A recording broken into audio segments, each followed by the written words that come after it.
नमस्कार। में शामिल होने के लिए आप सभी का धन्यवाद। जैसा कि आप सभी जानते हैं, 22 अप्रैल 2025 को लश्कर तैयबा से संबंधित पाकिस्तानी और पाकिस्तान प्रशिक्षित आतंकवादियों ने भारत में जम्मू और कश्मीर के पहलगाम में भारतीय पर्यटकों पर बर्बरतापूर्ण हमला किया। 25 भारतीयों और एक नेपाली नागरिक को कायरतापूर्ण मौत के घाट उतार दिया गया। मुंबई के 26 नवंबर 2008 के हमलों के बाद यह भारत में हुई किसी आतंकवादी हमले में मारे गए आम नागरिकों की संख्या की दृष्टि से सबसे गंभीर घटना है। पहलगाम का हमला अत्यधिक बर्बरतापूर्ण था, जिसमें वहां मौजूद लोगों को करीब से और उनके परिवारों के सामने सिर पर गोली मारी गई। हत्या के इस तरीके से परिवार के सदस्यों को जानबूझकर आघात पहुंचाया गया। साथ ही उन्हें यह नसीहत भी दी गई कि वे वापस जाकर इस संदेश को पहुंचा दें। यह हमला स्पष्ट रूप से जम्मू और कश्मीर में बहाल हो रही सामान्य स्थिति को बाधित करने के उद्देश्य से किया गया था। चूंकि पर्यटन फिर से अर्थव्यवस्था का मुख्य आधार बन रहा था, इस हमले का मुख्य उद्देश्य इसे प्रतिकूल रूप से प्रभावित करना था। पिछले वर्ष आप सभी जानते हैं, 2.25 करोड़ से अधिक पर्यटक कश्मीर आए थे। इस हमले का मुख्य उद्देश्य इसलिए संभवतः यह था कि इस संघ राज्य क्षेत्र में विकास और प्रगति को नुकसान पहुंचाकर इसे पिछड़ा बनाए रखा जाए और पाकिस्तान से लगातार होने वाले सीमा पार आतंकवाद के लिए उपजाऊ जमीन बनाने में सहायता की जाए। हमले का यह तरीका जम्मू और कश्मीर और शेष राष्ट्र दोनों में सांप्रदायिक दंगे भड़काने के उद्देश्य से भी प्रेरित था। इसका श्रेय सरकार और भारत के सभी नागरिकों को दिया जाना चाहिए कि इन प्रयासों को विफल कर दिया गया। एक समूह ने खुद को रेजिस्टेंस फ्रंट TRF कहते हुए इस हमले की जिम्मेदारी ली है। यह समूह संयुक्त राष्ट्र द्वारा प्रतिबंधित पाकिस्तानी आतंकवादी समूह लश्कर तैयबा से जुड़ा हुआ है। यह उल्लेखनीय है कि भारत ने मई और नवंबर 2024 में संयुक्त राष्ट्र की 1267 कमेटी की सैंक्शंस मॉनिटरिंग टीम को अर्धवार्षिक रिपोर्ट प्रस्तुत की थी, जिसमें TRF के बारे में साफ इनपुट दिए गए थे। इससे पाकिस्तान स्थित आतंकवादी समूहों के लिए कवर के रूप में TRF की भूमिका सामने आई थी। इससे पहले भी दिसंबर 2023 में भारत ने इस टीम को लश्कर तैयबा और जैश ए मोहम्मद के बारे में सूचित किया था, जो TRF जैसे छोटे आतंकवादी समूहों के माध्यम से अपनी गतिविधियों को संचालित कर रहे हैं। इस संबंध में 25 अप्रैल को UN सिक्योरिटी काउंसिल प्रेस वक्तव्य में TRF के संदर्भ को हटाने के लिए पाकिस्तान के दबाव पर भी ध्यान दिया जाना चाहिए। पहलगाम आतंकवादी हमले की जांच से पाकिस्तान के साथ आतंकवादियों के संपर्क उजागर हुए हैं। रेजिस्टेंस फ्रंट द्वारा किए गए दावे और लश्कर तैयबा से ज्ञात सोशल मीडिया हैंडल द्वारा इसको रीपोस्ट किया जाना इसकी पुष्टि करता है। चश्मदीद गवाहों और विभिन्न जांच एजेंसियों को उपलब्ध अन्य सूचनाओं के आधार पर हमलावरों की पहचान भी हुई है। हमारी इंटेलिजेंस ने इस टीम के योजनाकारों और उनके समर्थकों की जानकारी जुटाई है। इस हमले की रूपरेखा भारत में सीमा पार आतंकवाद को अंजाम देने के पाकिस्तान के लंबे ट्रैक रिकॉर्ड से भी जुड़ी हुई है, जिसके लिखित और स्पष्ट दस्तावेज उपलब्ध हैं। पाकिस्तान दुनिया भर में आतंकवादियों के लिए एक शरण स्थल के रूप में पहचान बना चुका है। यहाँ अंतर्राष्ट्रीय स्तर पर प्रतिबंधित आतंकवादी सजा पाने से बचे रहते हैं। इसके अलावा पाकिस्तान ने इस मुद्दे पर विश्व और फाइनेंशियल एक्शन टास्क फोर्स जैसे अंतर्राष्ट्रीय मंचों को जानबूझकर गुमराह करने के लिए भी जाना जाता है। साजिद मीर का मामला, जिसमें इस आतंकवादी को पाकिस्तान ने मृत घोषित कर दिया था और फिर अंतर्राष्ट्रीय दबाव के परिणाम स्वरूप वो जीवित पाया गया, इसका सबसे स्पष्ट उदाहरण है। ये स्वाभाविक है कि पहलगाम में हुए इस हमले से जम्मू और कश्मीर के साथ साथ भारत के अन्य भागों में भी आक्रोश देखा गया। हमलों के बाद भारत सरकार ने स्वाभाविक रूप से पाकिस्तान के साथ संबंधों को लेकर कुछ कदम उठाए। आप सभी उन निर्णयों से अवगत हैं जिसकी घोषणा 23 अप्रैल को की गई थी। तथापि यह आवश्यक समझा गया कि 22 अप्रैल के हमले के अपराधियों और उनके योजनाकारों को न्याय के कटघरे में लाया जाए। हमलों के एक पखवाड़े के बाद भी पाकिस्तान द्वारा अपने क्षेत्र या अपने नियंत्रण वाले क्षेत्रों में आतंकवादियों की इंफ्रास्ट्रक्चर के विरुद्ध कार्यवाही करने के लिए कोई स्पष्ट कदम नहीं उठाया गया है। उल्टे वो इनकार करने और आरोप लगाने में ही लिप्त रहा है। पाकिस्तान आधारित आतंकवादी मॉड्यूल्स पर हमारी खुफिया निगरानी ने संकेत दिया है कि भारत के विरुद्ध आगे भी हमले हो सकते हैं। अतः इनको रोकना और इनसे निपटना दोनों को बेहद आवश्यक समझा गया। आज सुबह, जैसा कि आपको ज्ञात होगा, भारत ने इस तरह के सीमा पार हमलों का जवाब देने और उन्हें रोकने तथा उनका प्रतिरोध करने के अपने अधिकार का प्रयोग किया है। ये कार्यवाही नपीतुली, नॉन एस्केलेटरी, आनुपातिक और जिम्मेदारीपूर्ण है।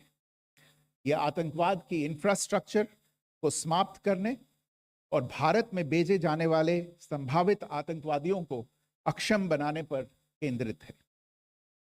आपको यह भी स्मरण होगा कि 25 अप्रैल 2025 को संयुक्त राष्ट्र सुरक्षा परिषद ने पहलगाम आतंकवादी हमले पर एक प्रेस वक्तव्य जारी किया था, जिसमें आतंकवाद के इस निंदनीय कार्य के अपराधियों, आयोजकों, फाइनेंसरों और प्रायोजकों को जवाबदेह ठहराने और उन्हें न्याय के दायरे में लाने की आवश्यकता पर जोर दिया गया था। भारत की आज की इस कार्यवाही को इसी संदर्भ में देखा जाना चाहिए। Good morning. Thank you all for joining this briefing. As you are all aware, on April 22, 2025, Pakistani and Pakistan-trained terrorists belonging to the Lashkar-e-Taiba carried out a savage attack on Indian tourists at Pahalgam in Jammu and Kashmir in India. They murdered 26 people, including one national of Nepal, causing the largest number of civilian casualties in a terrorist attack in India since the 26 November 2008 attacks in Mumbai. The attack in Pahalgam was marked by extreme barbarity, with the victims mostly killed with headshots from close range and in front of their families. Family members were deliberately traumatized through the manner of the killing, accompanied by the exhortation that they should take back the message. The attack was clearly driven by the objective of undermining the normalcy returning to Jammu and Kashmir. In particular, it was designed to impact the mainstay of the economy, tourism, with a record 23 million tourists visiting the valley last year. The calculation, presumably, was that harming growth and development in the Union Territory would help keep it backward and create fertile ground for continued cross-border terrorism from Pakistan. The manner of the attack was also driven by an objective of provoking communal discord, both in Jammu and Kashmir and the rest of the nation. It is to the credit of the government and the people of India that these designs were foiled.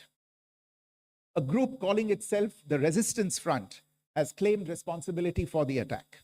This group is a front for the UN-proscribed Pakistani terrorist group Lashkar-e-Taiba. It is notable that India had given inputs about the TRF in the half-yearly report to the monitoring team of the UN's 1267 Sanctions Committee in May and November 2024, bringing out its role as a cover for Pakistan-based terrorist groups. Earlier too, in December 2023, India had informed the monitoring team about Lashkar and Jaish-e-Mohammed operating through small terror groups such as the TRF. Pakistan's pressure to remove references to TRF in the April 25 UN Security Council press statement is notable in this regard. Investigations into the Pahalgam terror attack have brought out the communication notes of terrorists in and to Pakistan, the claims made by the Resistance Front, and their reposting by known social media handles of the Lashkar-e-Taiba speak for themselves. Identification of the attackers based on eyewitness accounts, as well as other information available to law enforcement agencies, has also progressed. Our intelligence has developed an accurate picture of the planners and backers of this team. The features of this attack also tie in with Pakistan's long track record of perpetrating cross-border terrorism in India, which is well documented and beyond question. Pakistan also has a well-deserved reputation as a haven for terrorists from around the world, with internationally proscribed terrorists enjoying impunity there. In addition, Pakistan has been known to willfully mislead the world and international forums, such as the Financial Action Task Force, on this issue. The Sajid Mir case, in which this terrorist was declared dead and then, in response to international pressure, brought back to life, found alive and arrested, is the most glaring example. The latest attack in Pahalgam has understandably generated deep anger in Jammu and Kashmir and in other parts of India. Following the attacks, the government of India naturally responded with a set of initial measures relating to our engagement with Pakistan. You're all aware of the decisions that were announced on the 23rd of April. However, it was deemed essential that the perpetrators and planners of the 22nd April attack be brought to justice. Despite a fortnight having passed since the attacks, there has been no demonstrable step from Pakistan to take action against the terrorist infrastructure on its territory or on territory under its control. Instead, all it has indulged in are denials and allegations. Our intelligence monitoring of Pakistan-based terrorist modules indicated that further attacks against India were impending. There was thus a compulsion both to deter and to preempt. Earlier this morning, as you would be aware, India exercised its right to respond and preempt, as well as deter more such cross-border attacks. These actions were measured, non-escalatory, proportionate, and responsible.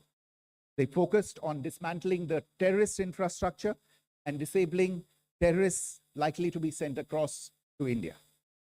You would also recall that the Security Council on 25th April 2025 had issued a press statement on the Pahalgam terror attack, underlining, and I quote, the need to hold perpetrators, organizers, financiers, and sponsors of this reprehensible act of terrorism accountable and bring them to justice, unquote. India's latest actions should be seen in this context. Joining me for this briefing on our actions earlier this morning are Colonel Sophia Qureshi and Wing Commander Vyomika Singh. I will request them to share some details regarding Operation Sindoor with all of you.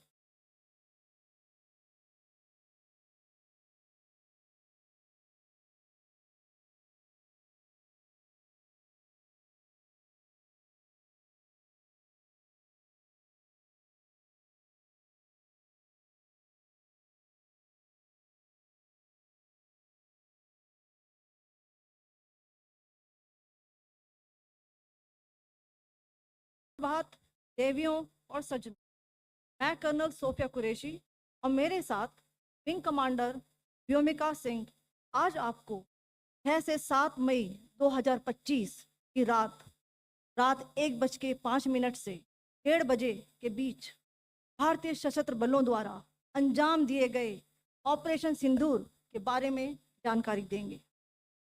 Operation सिंदूर 22 अप्रैल को पहलगाम में हुए विभत्स आतंकवादी हमले के शिकार मासूम नागरिकों व उनके परिवारों को न्याय देने के लिए लॉन्च किया गया था।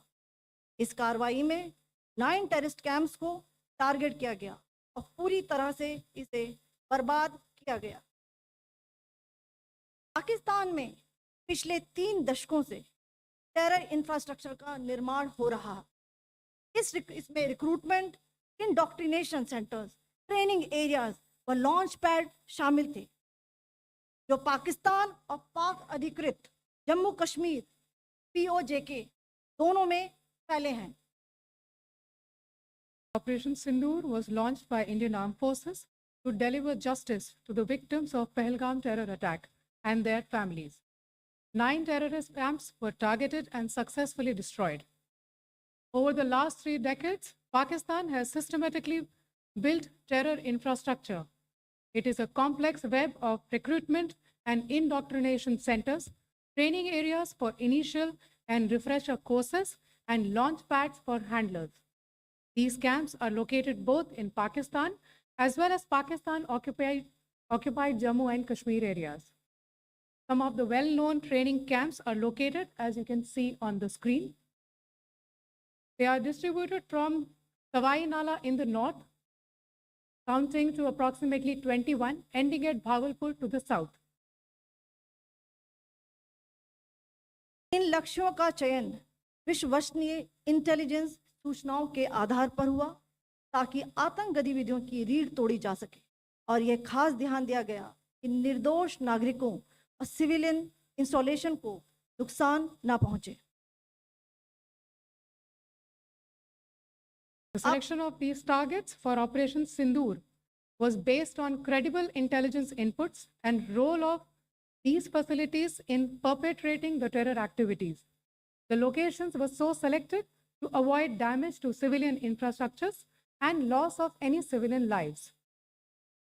This was done with due diligence, and the camps selected for targeting and their engagement will now be shown to you one by one. POJK के टारगेट्स मैं आपको बताना चाहूँगी।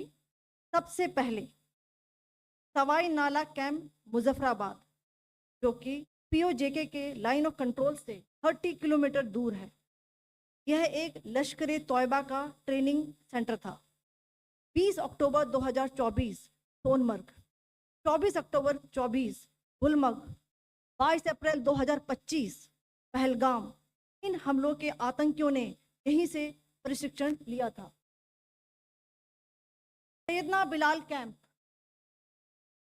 जफराबाद, यह एक जैश ए मोहम्मद का स्टेजिंग एरिया है। यह हथियार, विस्फोटक और जंगल सर्वाइवल ट्रेनिंग का केंद्र भी था। गुलपुर कैंप कोटली,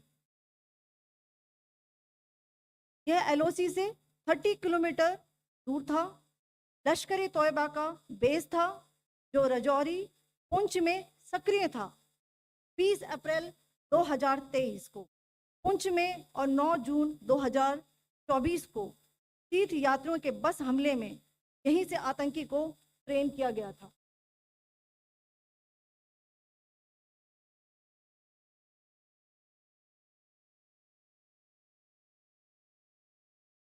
बरनाला कैंप बिम्बर, ये LOC से 9 किलोमीटर दूर है। यहाँ पर हथियार, हैंडलिंग, IED व जंगल सर्वाइवल का प्रशिक्षण केंद्र था। अब्बास कैंप कोटली,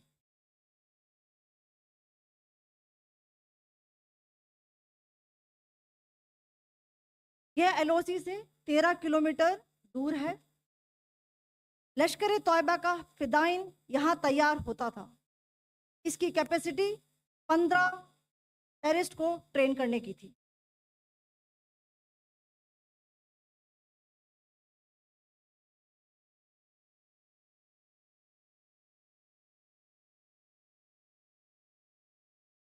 अब मैं पाकिस्तान के अंदर के टारगेट से अवगत कराना चाहूंगी। पहला, सर्जल कैंप सियालकोट, यह अंतर्राष्ट्रीय सीमा से 6 किलोमीटर की दूरी पर है, सांबा कटवा के सामने।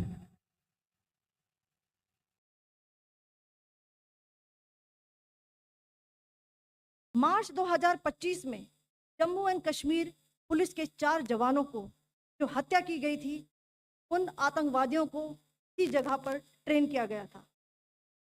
दूसरा, महमूना जाया कैंप सियालकोट, यह 18 से 12 किलोमीटर IB से दूर था। हिजबुल मुजाहिदीन का बहुत बड़ा कैंप था। ये कठुआ जम्मू क्षेत्र में आतंक फैलाने का नियंत्रण केंद्र था। पठानकोट एयरफोर्स बेस पर किया गया हमला भी इसी कैंप से प्लान और डायरेक्ट किया गया था। मरकज ताइबा मुरीद के, यह आईबी से 18 से 25 किलोमीटर दूरी पर है। 2008 के मुंबई हमले के आतंकी भी यहीं से प्रशिक्षित हुए थे। अजमल कसब और डेविड हेडली भी यहाँ ट्रेन हुए थे।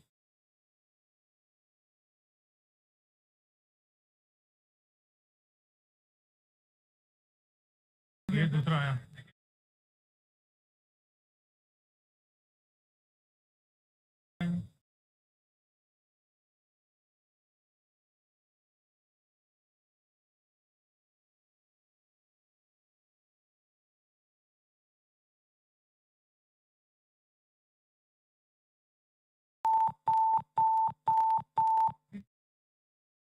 एंक्लोजर सेम ही है। Just hit the target.